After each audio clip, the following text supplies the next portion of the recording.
Hello guys, welcome to my channel. It's BioPoint.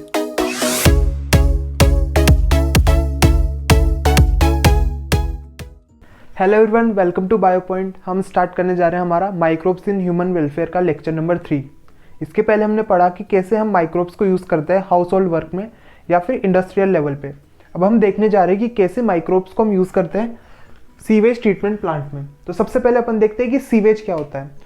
तो मैं basically बात करूँ, सीवेज जो हमारे घर से वेस्ट वाटर निकलता है उसको अपन सीवेज कहते हैं। ठीक है, तो सीवेज क्या है? सबसे पहला क्वेश्चन कि व्हाट इज सीवेज। तो waste water produce from our household work, उसको अपन कह रहे हैं सीवेज। अब अगर मैं बात करूं कि जो वेस्ट वाटर है इसके अंदर वेस्ट कितने टाइप का है, तो इसके अंदर मेरे पास दो टाइप का वेस्ट है, एक अनडिजोल्व्ड और एक डिजोल्व्ड। जो मेरे पास अनडिजोल्व्ड वेस्ट है ना, इसमें देखो कुछ चीज़ें, जैसे कि किसी ने कचरा फेंक दिया, प्लास्टिक वगैरह डाल दी, या फिर किसी ने लकड़ियाँ वगैरह डाल रखी है, तो ये जितना भी वेस्ट है ये अनडिजोल्व्ड है, पानी के अंदर नहीं घुलेगा। इसके अंदर मेरे पास लार्ज साइज़ की भी कुछ चीज़ें होती है और कुछ स्मॉल साइज़ की भी होती है। फिर मैं वही बात करूं डिजोल्व्ड ऑर्गेनिक वेस्ट में, तो डिजोल्व्ड ऑर्गेनिक वेस्ट के अंदर आता है ह्यूमन एक्सक्रीटा, और जो फूड वेस्ट है वो सब कुछ इसके अंदर आएगा, ह्यूमन एक्सक्रीटा और फूड वेस्ट। अब बात ऐसी है कि हमारे घर से जैसे सीवेज निकलता है तो हम इसको डायरेक्ट जो वाटर बॉडीज़ होती है उसमें डिस्चार्ज कर देते हैं, पर इससे क्या होगा कि जो वाटर बॉडीज़ होंगी वो पोल्यूट होने लगेंगी और उनके अंदर जो एनिमल्स होंगे उसको बहुत नुकसान होगा। बेसिकली जो एक्वेटिक इकोसिस्टम है उसको बहुत ज़्यादा हार्म होगा इससे। तो हम क्या करते हैं, पहले सीवेज को ट्रीट करते हैं, किसके अंदर? सीवेज ट्रीटमेंट प्लांट के अंदर। अब अपन देखते हैं कि जो सीवेज ट्रीटमेंट प्लांट है वर्क कैसे करता है। तो मेरे पास सीवेज ट्रीटमेंट प्लांट में सबसे पहला स्टेप आता है प्राइमरी ट्रीटमेंट। सबसे पहला स्टेप है मेरे पास यहाँ पे प्राइमरी ट्रीटमेंट। अब प्राइमरी ट्रीटमेंट वैसे एक फिजिकल होता है, इसमें अपन कोई केमिकल्स वगैरह यूज़ नहीं कर रहे हैं, ना ही किसी बैक्टीरिया को यूज़ कर रहे हैं। तो यहाँ पे क्या होता है, देखो प्राइमरी ट्रीटमेंट के अंदर दो स्टेप है। सबसे पहला सिक्वेंशियल फिल्ट्रेशन, यानी कि जो मेरे पास यहाँ पे अनडिजोल्व्ड वेस्ट था उसको मैं यहाँ पे सेपरेट कर लूँगा। तो यहाँ पे क्या होगा, देखो जैसे कि सीवेज है, सीवेज को मैंने इस टैंक के अंदर भेजा। अब जैसे मैं सीवेज को इस टैंक में डालता हूँ तो यहाँ पे मेरे पास एक जाली लगी रहती है। अब इस जाली में देखो यहाँ पे बीच बीच में कुछ स्पेस है, तो यहाँ से जो बड़े साइज़ के पार्टिकल्स होंगे वो सब यहाँ पर रुक जाएंगे, और जिनका साइज़ इससे कम होगा वो आगे आएंगे, फिर इनको एक और जाली मिलेगी। अब यहाँ पे जितनी स्पेस है, अगर उससे छोटे साइज़ का जो पार्टिकल होगा वो आगे निकल जाएगा और उससे बड़ी साइज़ का वो यहाँ पर रुक जाएगा। अब इसके बाद क्या होगा कि ये जो सीवेज है इसको मैं भेजूंगा सेडिमेंटेशन टैंक में। अब सेडिमेंटेशन टैंक में क्या होगा कि सीवेज को अपन कुछ टाइम तक के लिए रखेंगे और इसके अंदर जो अनडिजोल्व पार्टिकल्स जिनका साइज़ बहुत छोटा है, जैसे कि सॉइल हो गई, वो यहाँ पे नीचे सेटल डाउन कर जाएंगे, और यहाँ मेरे पास ऊपर आ जाएगा क्या? वाटर। अब यहाँ पे जो मेरे पास स्मॉल साइज के पार्टिकल जो सेटल हो चुके हैं इनको मैं कह रहा हूँ प्राइमरी स्लज। इनको मैंने कह दिया यहाँ पे प्राइमरी स्लज। और अब ये जो वाटर है इसको मैं आगे मूव करूँगा, यानी कि जब मैं इसको सेडिमेंटेशन टैंक से बाहर निकालूंगा तो मैं इसको कहूँगा प्राइमरी एफ्लुएंट। ठीक है, देखो मैंने क्या किया, सबसे पहले मैंने यहाँ पे सीवेज को इस फिल्ट्रेशन टैंक में भेजा, यहाँ पे मैंने इनके साइज के अकॉर्डिंग इनको फिल्टर कर लिया। फिर मेरे पास गया सेडिमेंटेशन टैंक में, इसके अंदर जो स्मॉल साइज के पार्टिकल्स होंगे वो नीचे यहाँ पे सेडिमेंटेशन मतलब यहाँ पे नीचे की साइड पे पहुँच गए, उसको मैं कह रहा हूँ प्राइमरी स्लज। वो यहाँ पे सेटल डाउन हो चुके, ऊपर है वाटर। ठीक है, अब इसको मैं मूव करूँगा किधर? सेकेंडरी ट्रीटमेंट के लिए मेरे को इसको भेजना पड़ेगा। तो यहाँ से जो निकला है उसको मैं कह रहा हूँ प्राइमरी इफ्लुएंट। फिर इसको मैं क्या करूँगा, मूव टू सेकेंडरी ट्रीटमेंट। ठीक है, इसको मैं भेजूंगा कहाँ पे? सेकेंडरी ट्रीटमेंट के लिए। तो ये मेरा था प्राइमरी ट्रीटमेंट, इसके अंदर सिक्वेंशियल फिल्ट्रेशन देख लिया अपन ने, फिर अपन ने सेडिमेंटेशन देख लिया। सेडिमेंटेशन किसका हो रहा है? स्मॉल पार्टिकल्स का, जैसे कि ग्रिट हो गए, पेबल्स हो गए और कुछ सॉइल के पार्टिकल्स। अब अपन देखेंगे कि कैसे जो सेकेंडरी ट्रीटमेंट प्लांट है वो काम करता है। अब हम देखने जा रहे हैं हमारा सेकेंडरी ट्रीटमेंट। अब देखो अपन सेकेंडरी ट्रीटमेंट में क्या कर रहे हैं कि जैसे कि सीवेज आया था, फिल्ट्रेशन हुआ उसका, फिर उसका सेडिमेंटेशन हुआ, और फिर यहाँ से अपन को क्या मिला? Primary effluent. यहाँ तक तो अपना क्या था? Primary treatment. अब अपन स्टार्ट कर रहे हैं आज सेकेंडरी ट्रीटमेंट को। तो देखो सेकेंडरी में क्या हुआ कि यहाँ पर मेरे पास एक है टैंक 1, इसको मैं कह रहा हूँ एरेशन टैंक।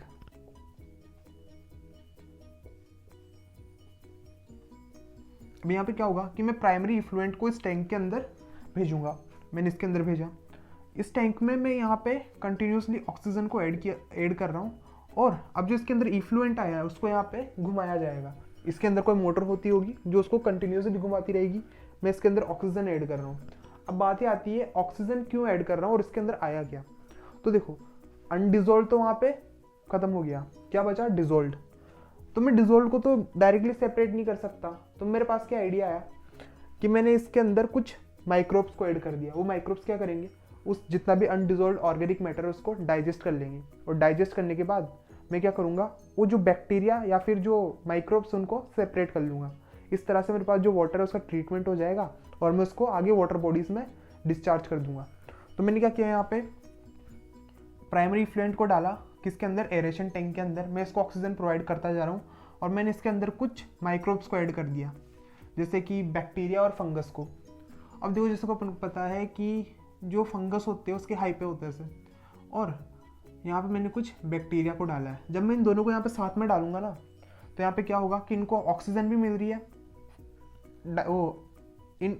ऑर्गेनिक वेस्ट भी इसके अंदर है, तो इनको खाना भी मिलता रहेगा, और इसको मैं कंटिन्यूसली घुमाता रहूँगा। तो इससे क्या होगा कि जैसे जैसे इनको फूड मिलता जाएगा ये अपना नंबर बढ़ाते जाएंगे, और ये जो बैक्टीरिया है इस फंगस के अंदर फंस के बड़े बड़े से मासेस बना लेंगे।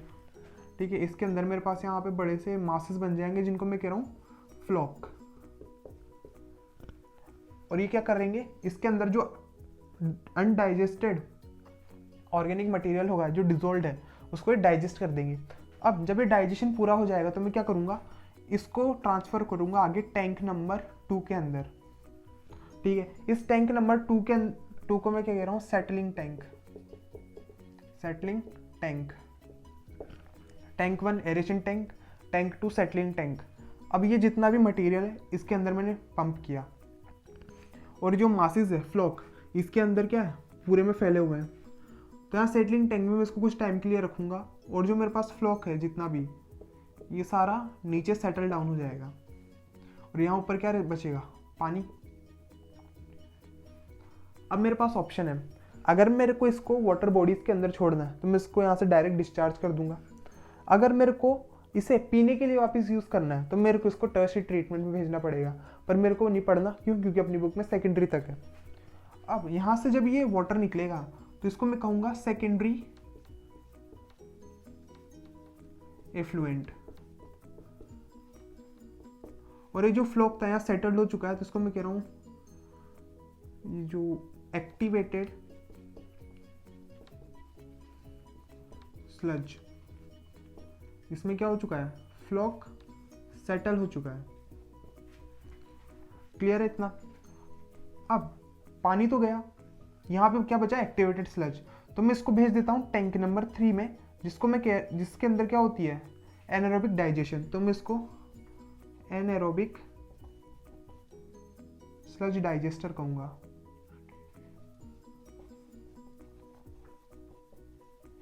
इसके अंदर जितना भी फ्लॉक है ये सब इसके अंदर आ जाएगा और इसकी डाइजेशन होगी।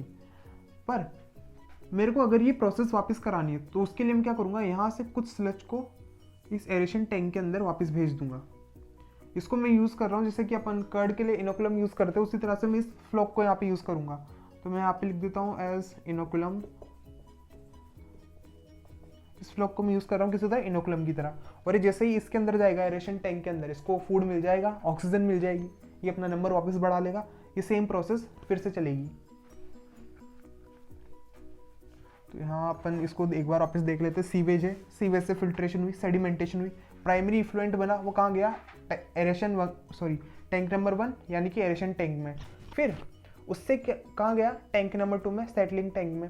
यहाँ पर मेरे पास जो फ्लॉक था वो नीचे सेटल डाउन हो चुका है, और जो वाटर था उसको अपन ने किधर मूव कर दिया, वाटर बॉडीज़ के अंदर, जिसको अपन ने क्या कहा, सेकेंडरी इफ्लुएंट। अभी जो नीचे यहाँ पे जो स्लज सेटल हुआ था उसको मैं कह रहा हूँ एक्टिवेटेड स्लज। फिर इसको मैंने कहाँ भेजा, टैंक नंबर 3 में, जहाँ पर क्या होगी इसकी एनारोबिक्स डाइजेशन। एनारोबिक का मतलब क्या, ऑक्सीजन की एब्सेंस है, और जब इसमें ऑक्सीजन की एब्सेंस रहेगी तो यहाँ पे ब्रेक डाउन होगा तो कुछ गैसेस बनेंगी। वो गैसेस क्या है अभी अपन आगे देखेंगे।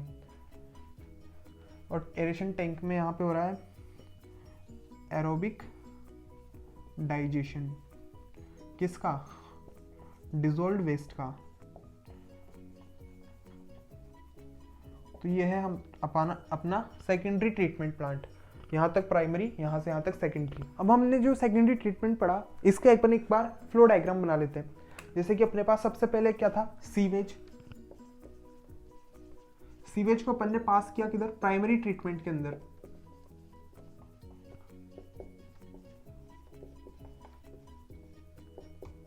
अब प्राइमरी ट्रीटमेंट में क्या हुआ, एक तो मेरे पास यहाँ पे प्राइमरी स्लज का फॉर्मेशन हुआ, और मेरे पास यहाँ पे दूसरी चीज क्या बनी, प्राइमरी इफ्लुएंट।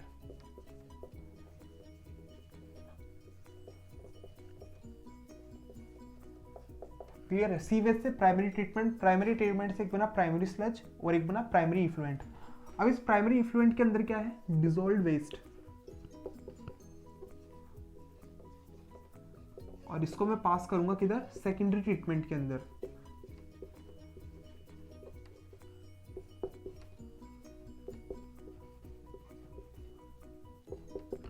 अब जैसे इस सेकेंडरी ट्रीटमेंट में आया, सबसे पहले कहां पे जाएगा, एरेशन टैंक में।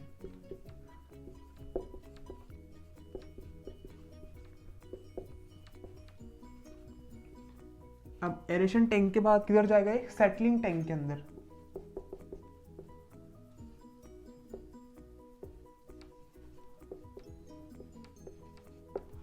अब देखो, जैसे सेटलिंग टैंक के अंदर आया, यहाँ पे दो चीजें बनी है, एक तो सेकेंडरी इफ्लुएंट और एक बना है मेरे पास यहाँ पे एक्टिवेटेड स्लज। पर मेरे को पता है जैसे कि अगर सेकेंडरी इफ्लुएंट है, अगर मेरे को इसको वाटर बॉडीज में डिस्चार्ज करना है तो मैं इसको डायरेक्टली कर सकता हूँ, लेकिन अगर पीने के लिए यूज़ करना है तो टर्शियरी ट्रीटमेंट करना पड़ेगा।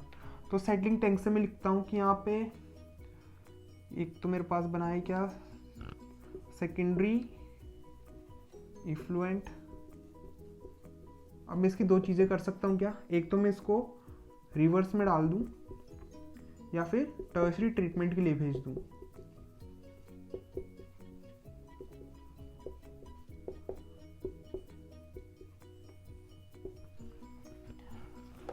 पर इतना तो कहानी हो गई।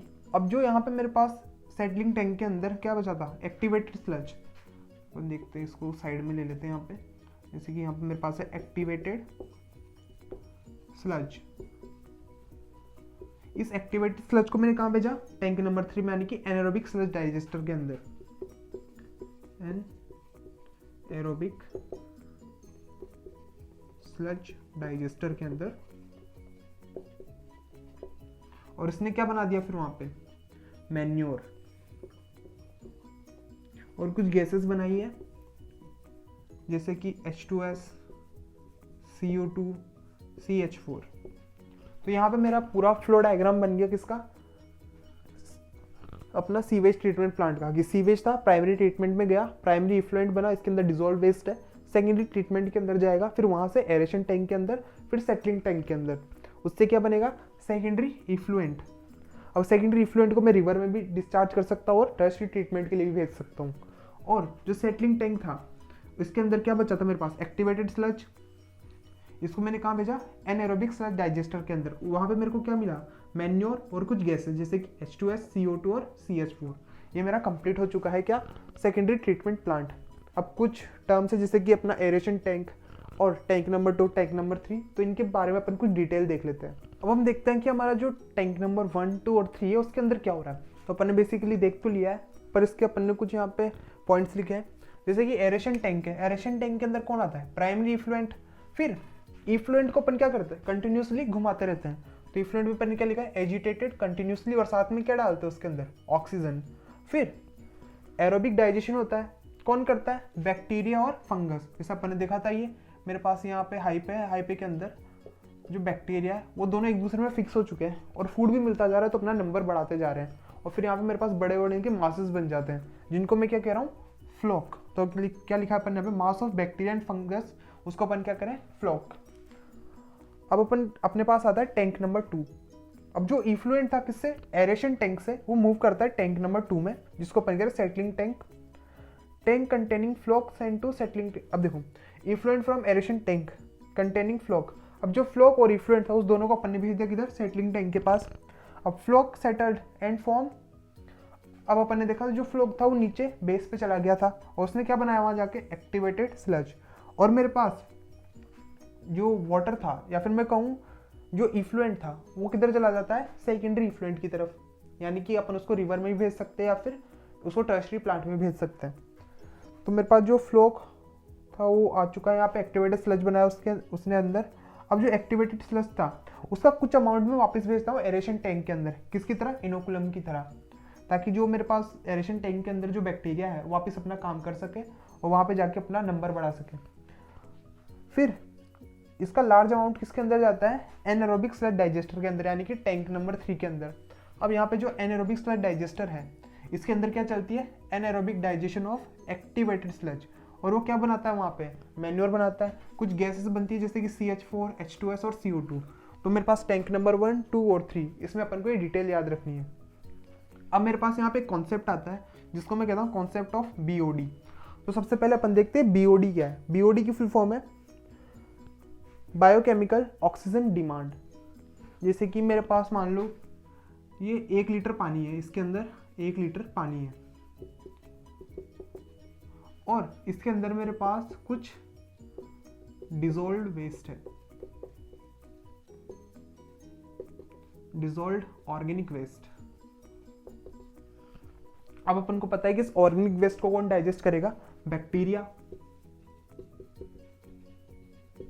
बैक्टीरिया यहाँ पे जाके अपना काम करेगा, पर काम करते टाइम इस बैक्टीरिया को क्या चाहिए, ऑक्सीजन। बैक्टीरिया ऑक्सीजन लेता रहेगा और यहाँ पे डाइजेशन करता रहेगा। अब जैसे डाइजेशन कर रहा है तो मेरे पास जो ऑर्गेनिक मटेरियल था वो कम होता जाएगा और जैसे ऑर्गेनिक मटेरियल कम होगा इसकी ऑक्सीजन की नीड भी कम होती जाएगी और एक टाइम आएगा जब ऑर्गेनिक मटेरियल खत्म हो चुका होगा पूरी तरह से, यानी डाइजेस्ट हो जाएगा, तो इसकी ऑक्सीजन की नीड भी खत्म हो जाएगी। तो BOD अपने पास सिंपल क्या है, amount of oxygen require to oxidise organic waste. इसके अंदर जो वेस्ट है उसको डाइजेस्ट करने के लिए मेरे को जितने अमाउंट में ऑक्सीजन चाहिए उसको मैं क्या कह रहा हूँ, BOD, to oxidise organic waste completely in 1 litre of water. More is waste, more is BOD।